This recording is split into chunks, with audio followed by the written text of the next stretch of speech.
song by Ms. Patricia Southner. Forgive me. I think you all know the words. Okay. Master Whitford. Everyone stand. Usually we do this in conjunction with the pledge, but we'll just do it on its own this time.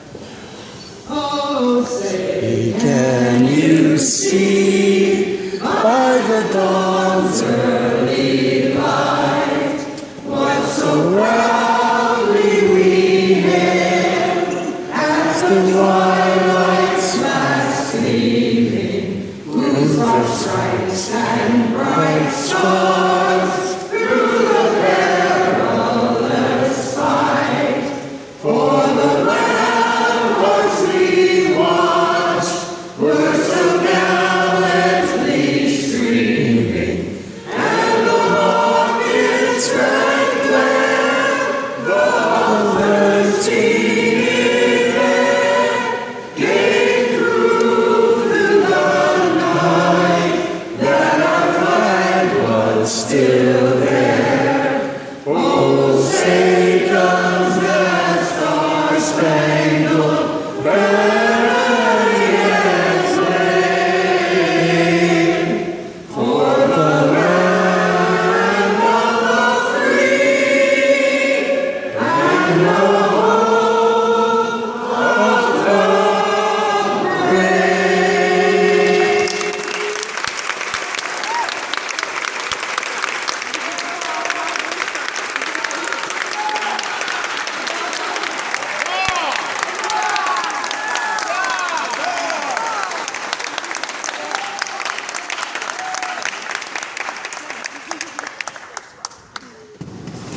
I see why I was waiting to sit down. Yeah. I am back. You're back! You're back! Just so we get sure everybody's on the right page for the reading, we are trying to celebrate the way they would have during the Revolutionary War and the years after. There were certain aspects to the celebration. My hat is actually on. Back here I made a small flag. They were American prisoners of war who were held in England. They're in jail, and they still celebrated the 4th of July by making small paper flags and putting them on their hats. Washington's troops weren't very uniform in their uniforms. One thing they could do to celebrate to be uniform was to put evergreens in their hat. That's why I have this tree growing out of my head. So these are all historically appropriate.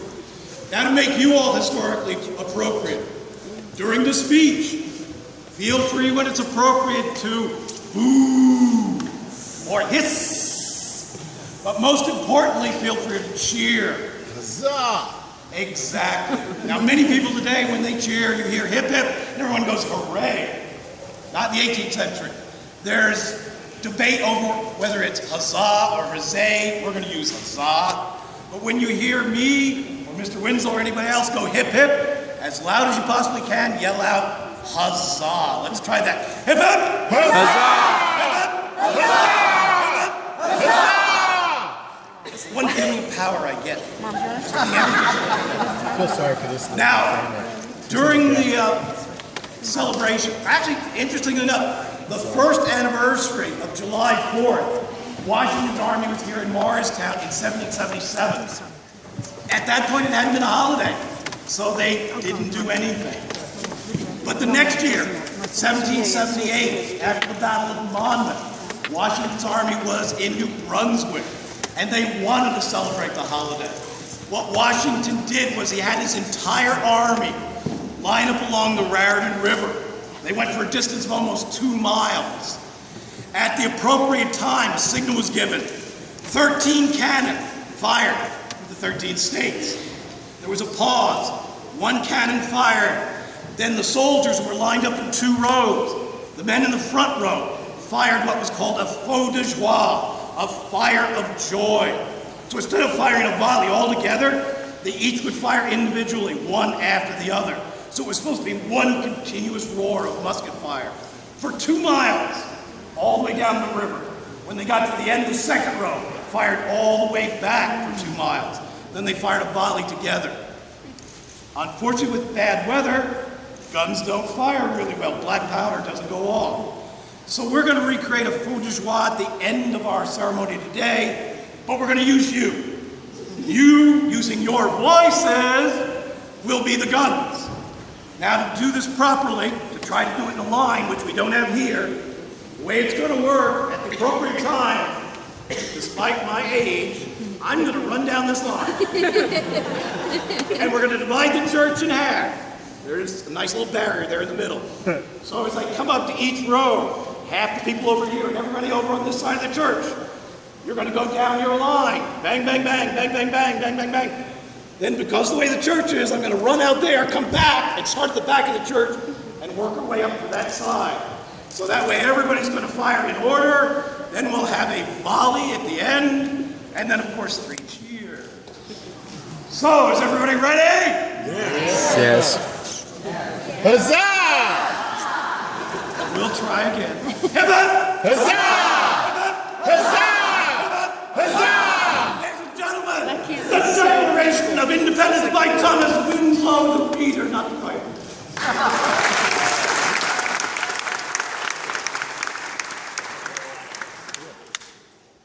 In Congress, July 4th, 1776, a declaration by the representatives of the United States of America.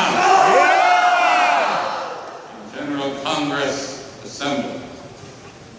When, in the course of human events, it becomes necessary for one people to dissolve the political bands which have connected them with another, and to assume among the powers of the earth the separate and equal station to which the laws of nature and of nature's God entitle them. Decent respect to the opinions of mankind requires that they should declare the causes which impel them to the separation. We hold these truths to be self-evident, that all men are created equal. Huzzah! That we are endowed by their Creator with certain unalienable rights. That among these are life, liberty, and pursuit of happiness. To secure these rights, governments are instituted among men, deriving their just powers from the consent of the governed. That when any form of government becomes destructive of these ends, it is the right of the people to alter or to abolish it. And to institute new government, laying its foundation on such principles and organizing its power in such form as to them shall seem most likely to affect their safety and happiness. Prudence indeed will dictate that governments too long established should not be changed for light and transient causes, and accordingly all experience hath shown that mankind are more disposed to suffer what evils are sufferable than to right themselves by abolishing the forms to which they are accustomed. For in a long train of abuses and usurpations, pursuing invariably the same object, evinces a design to reduce them under absolute despotism. Yes! It is their right. Yeah. It is their duty. Yeah! To throw off such government and provide new guards for their future security. Yeah! Such has been the patient sufferance of these colonies. And such is now the necessity which constrains them to alter their former systems of government. Huzzah!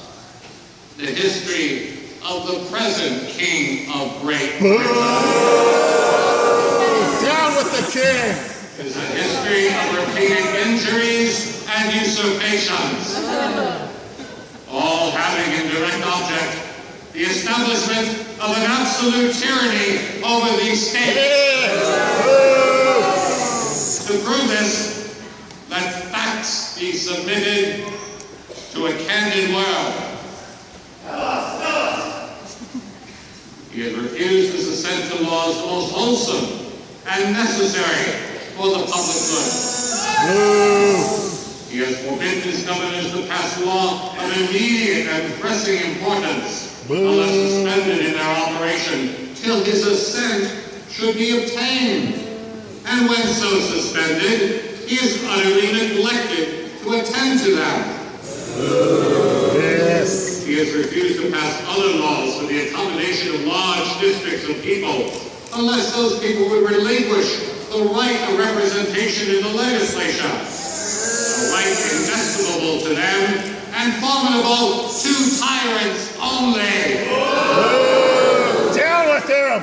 He has called together legislative bodies in places unusual, uncomfortable, and distant from the repository of their public records for the sole purpose of fatiguing them into compliance with his measures. He has dissolved representative houses repeatedly for opposing with manly firmness his invasions of the rights of the people. Tyranny! He has refused for a long time after such dissolutions to cause others to be elected, whereby the legislative powers, incapable of annihilation, have returned to the people at large for their exercise, the state remaining in the meantime exposed to all dangers of invasion from without and convulsions within. He has endeavored to prevent the population of these states, for that purpose obstructing the laws for naturalization of foreigners, refusing to pass others to encourage the migrations hither, and raising the conditions of new appropriations of land. He has obstructed the administration of justice by refusing his assent to laws for establishing judiciary powers. He has made judges dependent on his will alone, the tenure of their offices, and the amount and payment of their salaries. He has erected a multitude of new offices and sent hither swarms of officials to harass our people and eat out their substance. He has kept among us in times of peace standing armies without the consent of our legislatures. He has effected to render the military independent of and superior to the civil power. He has combined with others to subject us to a jurisdiction foreign to our Constitution and unacknowledged by our laws, giving his assent to their acts of pretended legislation. Tyranny! By quartering large bodies of armed troops among us. By protecting them by a mock trial from punishment for any murders which they should commit on the inhabitants of these states. By quartering large bodies, or by cutting off our trade with all parts of the world.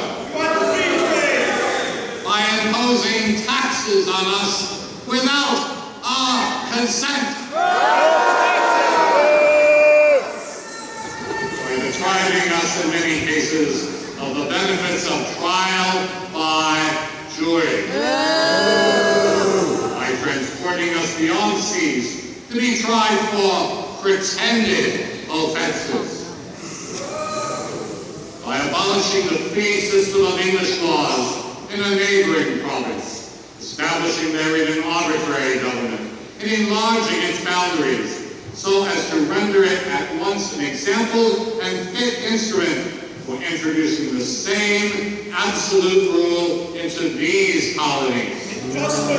Justice! By taking away our charters, abolishing our most valuable laws, and altering fundamentally the forms of our government. Yes! For suspending our own legislatures and declaring themselves invested with power to legislate for us in all cases whatsoever. Down but the king! He has abdicated government here by declaring us out of his protection and waging war against us. He has plundered our seas, ravaged our coasts, burnt our towns, and destroyed the lives of our people. He is at this time transporting large armies of foreign mercenaries to complete the works of death, desolation, and tyranny, already begun with circumstances of cruelty and perfidy scarcely paralleled in the most barbarous ages, and totally unworthy the head of a civilized nation. He has constrained our fellow citizens, taken captive on the high seas, to bear arms against their country, to become the executioners of their friends and brethren, or to fall themselves by their hands. He has excited domestic insurrections among us, and has endeavored to bring on the inhabitants of our frontiers, the merciless Indian savages, whose known rule of warfare is an undistinguished destruction of all ages, sexes, and conditions. In every stage of these oppressions, we have petitioned for redress in the most humble terms. Our repeated petitions have been answered only by repeated injury. A prince whose character is thus marked by every act which may define a tyrant fit to be the ruler of a free people. Nor have we been wanting in attention to our British brethren. We have warned them from time to time of attempts by their legislature to extend an unwarrantable jurisdiction over us. We have reminded them of the circumstances of our immigration and settlement here. We have appealed to their native justice and magnanimity, and we have conjured them by the ties of our common kindred to disavow these usurpations, which would inevitably interrupt our connections and correspondence. They, too, have been deaf to the voice of justice and of consanguinity. We must therefore acquiesce in the necessity which denounces our separation, and hold them as we hold the rest of mankind, enemies in war, in peace, friends. We therefore, the representatives of the United States of America, in General Congress assembled, appealing to the Supreme Judge of the world for the rectitude of our intentions, do in the name and by the authority of the good people of these colonies, solemnly publish and declare that these united colonies are and of right ought to be free and independent states.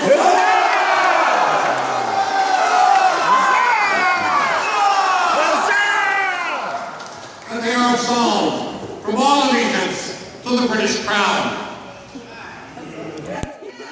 Political connection between them and the state of Great Britain is and ought to be totally dissolved. And that as free and independent states, they have full power to levy war, conduct peace, contract alliances, establish commerce, and to do all other acts and things which independent states may of right do. And for the support of this declaration, with a firm reliance on the protection of divine providence, we mutually pledge to each other our lives, our fortunes, and our sacred honor.